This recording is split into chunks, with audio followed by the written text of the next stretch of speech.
یەک جۆر قیەمی ڕەوشت و یەک جۆر ڕەفتاریشەکەن. سێهەم یعنی کولتوریشیان یەک.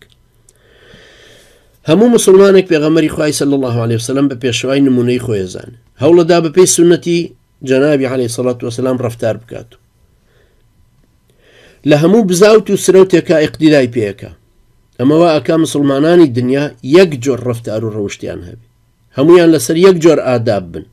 بۆ نمونە هەموو مسلمانان یەک جۆر ئادابی نان خواردنیان هەیە، هەمویان بۆ نمونە بەدەستی ڕاست دەخۆن، چاول لەوە نەبێت کە ئەوەی نازانە بەدەستی چەپ بخۆن. بەڵام ئەوروپایی هەموو بەدەستی چەپ بخۆن، ئەوە نەریتی ئەوانە. کابرای مسلمان تاک تاک کە لەسەر شتێک پەروەردە ئەبین ئەبێ بە قیەمی کۆمەڵایەتی هەمومە، بەشێک لە قیەمەکە ئەمەیە. بۆ نمونە ئادابی نووسنمان، شێوازی نووسنمان، مسلمانان لەسەر دەم ناخەون، لەسەر لای ڕاست دەخەون تا بۆیان نەکرێ ڕوویان لە کەعبەیە. ئادابی دەست بە ئاوگەیاندنیان یەکە، ئادابی سڵاوکردنیان یەکە، ئادابی میوانداری، ئادابی ئاخاوتن، ئادابی سەردانی نەخۆش. تەنانەت مسلمانێکی هندستانی کە پشمێ و ئەڵێ الحەمدولله، مسلمانێکی تر لە تەنیشتیەوە پێڵێ یەرحەموکە الله.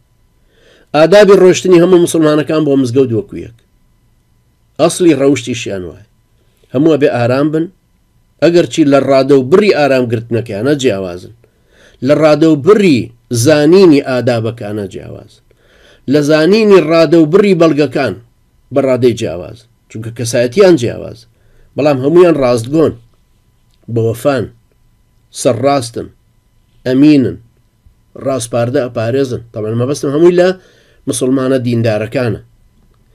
ئەگەر لەبەر ئەو نەبووە کە مرۆڤ بە پێی سروشتی خەلقبوونی جیاوازەکانیان هەیە لێک جودان، مسلمان هەموو ئەبوونە نمونەی کۆپیکردنی یەکتری. لە دنیا هیچ دەوڵەتێک نییە لەم سەراسەری زەمینە کۆمەڵگەکەی ئەوەندە لە ڕەفتار و ڕەوشتی هاوشێوە بن.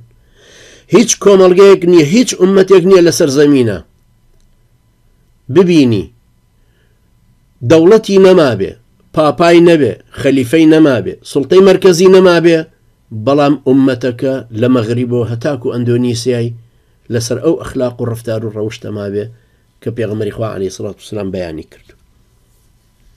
ئەمە شتێکی زۆر گەورەیە.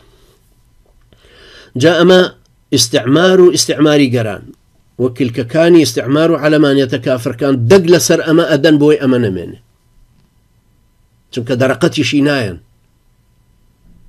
ئەمە شتێکی زۆر گەورەیە.